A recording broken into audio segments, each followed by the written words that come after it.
Okay, so just going to talk you through this new cycle lane at Shalesmoor. I've actually not been this way for 2 or 3 months, so this is all new to me.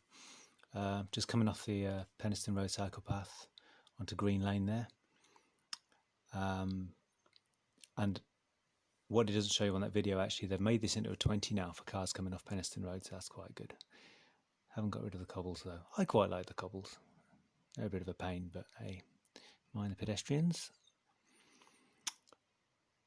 And so I'm just going to come around here, turn right, and then we'll be onto the cycle path proper.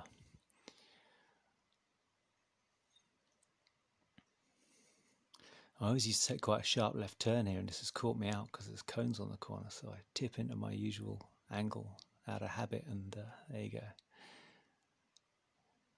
So this is onto the new section now, and old habits die hard. I kept finding myself riding, my normal kind of 3 feet from the curb, despite the fact I've got 10 feet to play with here. These dashed lines, that's where cars are actually allowed to cross, I think. So, mind you, they're not allowed down that side road, so I don't know why. Now, I'll have to have another look at this later, because normally on a normal commute, I'll come along the right-hand lane, and I want to turn right up, what do they call it, Gibraltar Street, by the Shakespeare, if you know Sheffield. Where that grey car is, and I'll turn off up that slip lane, but that's not the way I'm going today.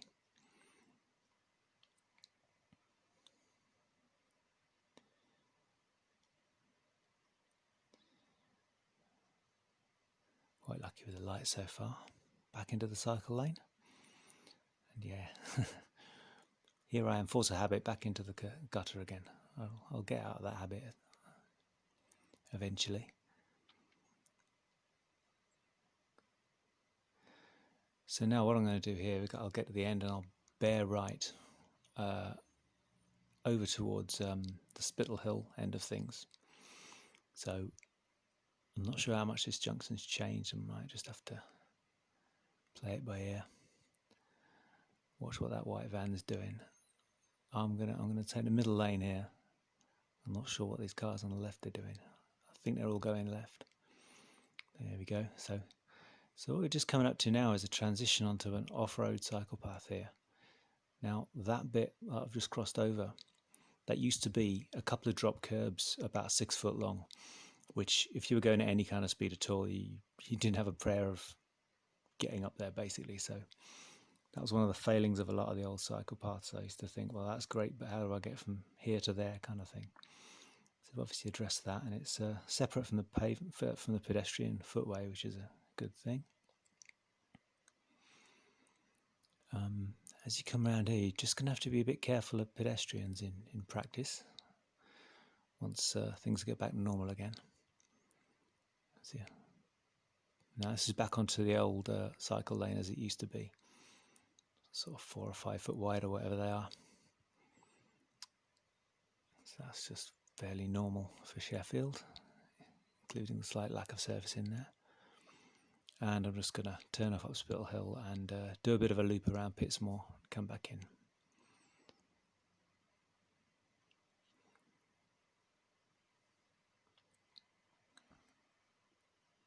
Okay, so I'm coming down Pittsmoor Road here, just turning into, is it Mowbray Street at that point, Burton Street, but I've just come out near the Riverside pub.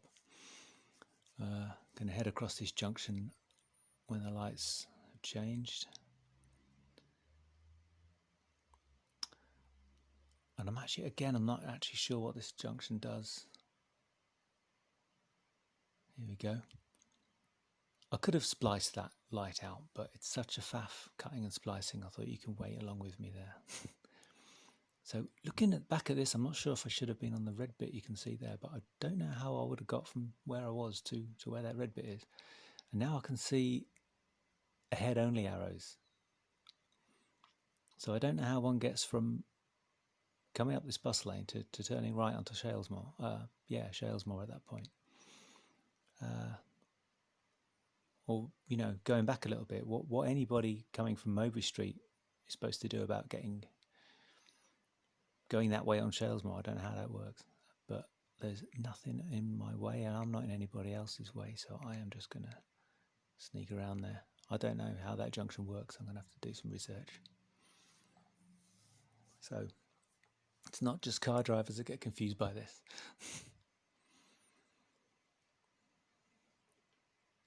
I'm wondering why those signs are flashing. That's my day running light is a little bit misaligned. I swapped it to a different bike and my handlebar stem's at a slightly different angle, so it's not as bad as it looks actually. It's a couple of degrees out. And I'm just heading over at the right lane here as that left lane was about to funnel me off up Corporation Street, and don't want to go there today.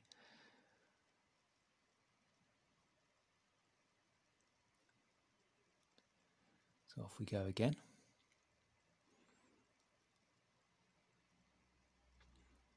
And through those cones again. You've actually been reasonably lucky with the lights so far. There's a huge number of traffic lights along this stretch, but tend to only catch about 1 in 4, I suppose.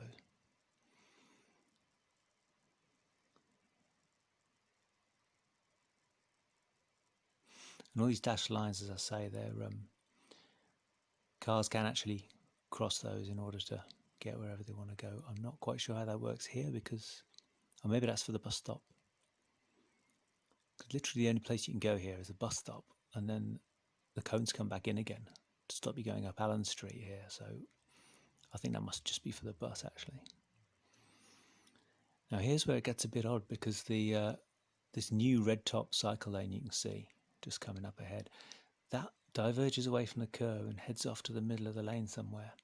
So cars must obviously be able to get across here to turn left. I think that was causing some confusion last week as well. So I've done you a cut and splice there because I sat at those lights for about 30 seconds. And here we're going around the corner off up Netherthorpe Road up towards the university. Those tower blocks on the far horizon are part of the university. Some of them are. And yep, that's the end of the cycle lane for what it's worth. So this is how things used to be, you know, 4-foot strip of terracotta paint or nothing.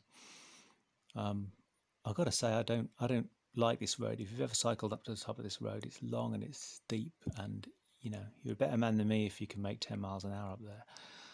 It's just not pleasant with 2 lanes of traffic going 40 miles an hour.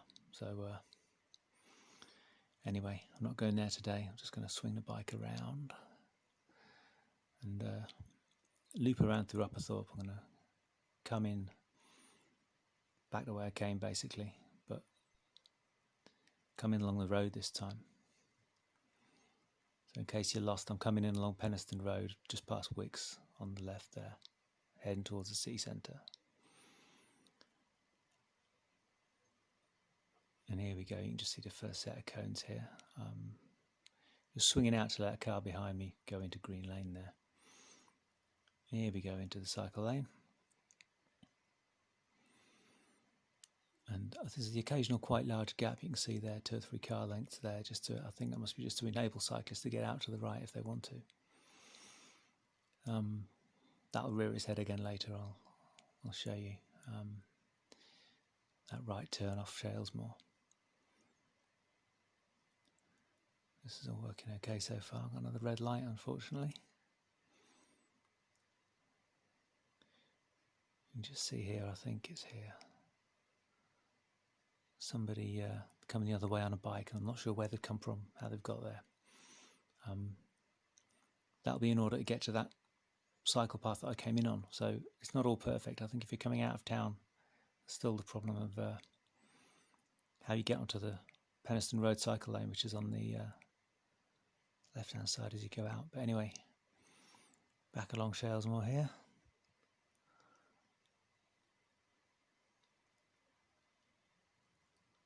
And I think what I probably should have done looking back at this is this big gap you can see here. Looked over my shoulder and gone through that gap, because now there's no other way to get to that right lane until you're right on top of the junction. And you can't see this, but I'm just checking over my shoulder to see what's behind me, and there's a red car. It's taking its time getting past me.